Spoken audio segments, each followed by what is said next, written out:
Good morning student. इससे पहले के वीडियो में हम लोगों ने सबक के बारे में तफसील से पढ़ा था। बहुत नाम करूँगा इस सबक की तशरीह हम लोगों ने पढ़ा था। अब इस सबक से कुछ सवालात हैं, इनके जवाब देखेंगे।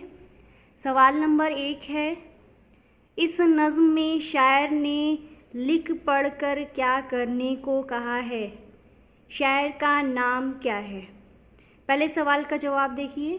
इस नज़्म में शायर लिख पढ़कर नाम करने को कह रहा है। शायर का नाम है सहमाब अकबर आबादी। दूसरा सवाल है, क्या मुल्क में अफलास फैला हुआ है? यानी क्या मुल्क में हमारे गरीबी फैली हुई है? इसका जवाब होगा जी हाँ, हमारे मुल्क में अफलास फैला हुआ है। अगला सवाल है, सवाल नंबर जीम, सबसे बड़ी दौलत तुम्हारे नज़दीक क्या होती है या क्या है? तो सबसे बड़ी दौलत हमारे नज़दीक इल्म है।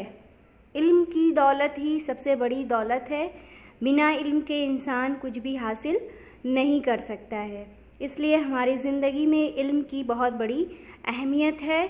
इल्म ही सबसे बड़ी दौलत है। उसके बाद है सवाल, इमला दुरुस्त कीजिए। शायर मरगूब गैन से होगा, गाफ से लिखा हुआ है। शायर में हमज़ा लगा हुआ है, ऐन से होगा। वतन लिखा हुआ है, वाव तो नू, वतन होगा। मगलूब लिखा हुआ है, गाफ लिखा हुआ है, मगलूब होगा, गैन होगा। फिरदौस लिखा हुआ है, फिरदौस होगा। फिरदौस की माने होता है जन्नत। ये सारे सवाल बुक में दिए हुए हैं। इसके सारे सवाल के जवाब आपको कॉपी में लिखना है और इसको ज़ुबानी याद भी करना है और लिखने की प्रैक्टिस भी आपको करनी है। आगे देखेंगे, एराब लगाइए। एराब का मतलब होता है ज़ेर, ज़बर, पेश। जो छोटे छोटे निशानात होते हैं, सिंबल होते हैं, उसको कह रहा है। खिदमत, खिदमत के नीचे ज़ेर लगेगा, खे के नीचे। महबूब, वाव के ऊपर उल्टा पेश लगेगा। हरफत, हरफत के ऊपर हे के ऊपर ज़बर लगेगा। तरक्की में पहले से ही काफ के ऊपर तशदीद लगी हुई है, हमको ते के ऊपर ज़बर लगाना है। सूरज, सूरज में वाव के ऊपर उल्टा पेश लगाएंगे।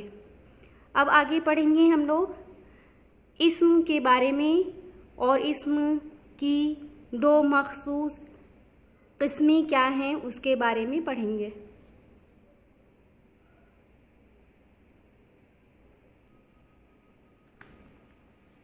बच्चों, अब पढ़ेंगे हम लोग इस्म।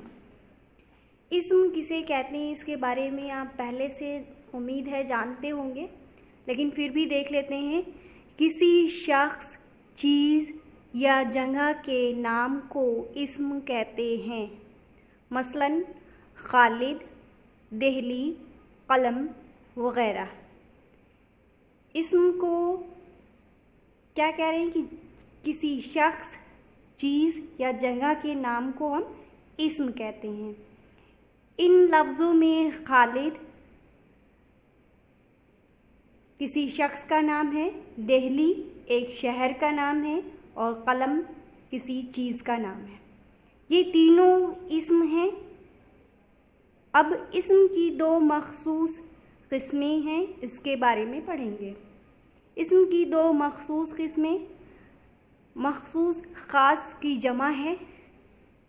ख़ास की जमा मखसूस होता है। इस्म की दो मखसूस किस्में हैं, इस्म मारफा, इस्म मारफा को ही इस्म ख़ास कहते हैं, और इस्म नकरा, इस्म नकरा को ही इस्म आम कहते हैं। प्रॉपर नाउन इस्म मारफा को कहते हैं, इस्म नकरा को कॉमन नाउन कहते हैं। इस्म मारफा किसे कहते हैं? इस्म मारफा किसी ख़ास शख्स, ख़ास चीज़ या ख़ास जगह के बारे में बताए उसको हम इस्म मारफा कहते हैं।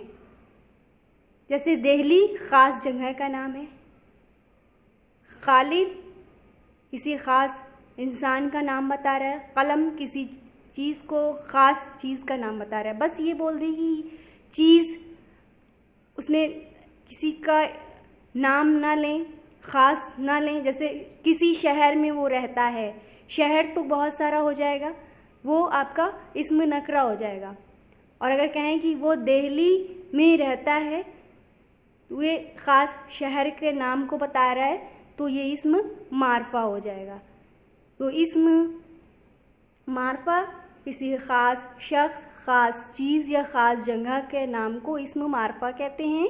इस्म नकरा किसी आम शख्स, आम चीज़ या आम जगह के नाम को हम इस्म नकरा कहते हैं। आम में कोई भी हो सकता है, वो लड़का बहुत अच्छा है। अब ये कहें खालिद बहुत अच्छा है, खालिद ख़ास शख्स का नाम ले रहे हैं, तो ये इस्म मारफा हो जाएगा। और अगर सिर्फ ये कहें कि वो लड़का बहुत अच्छा है, लड़के का नाम नहीं ले रहे हैं, ख़ास नहीं बता रहे हैं ख़ास करके, ये इस्म नकरा हो जाएगा। इस्म के बारे में आपको समझ में आ गया होगा। अगले वीडियो में हम लोग इस्म मारफा, इस्म नकरा की तारीफ़ और डिटेल से पढ़ेंगे। और भी इस्म की किस्में हैं, उसके बारे में हम लोग आगे पढ़ेंगे। इसको ज़ुबानी याद करें और लिखने की कोशिश करें। Thank you.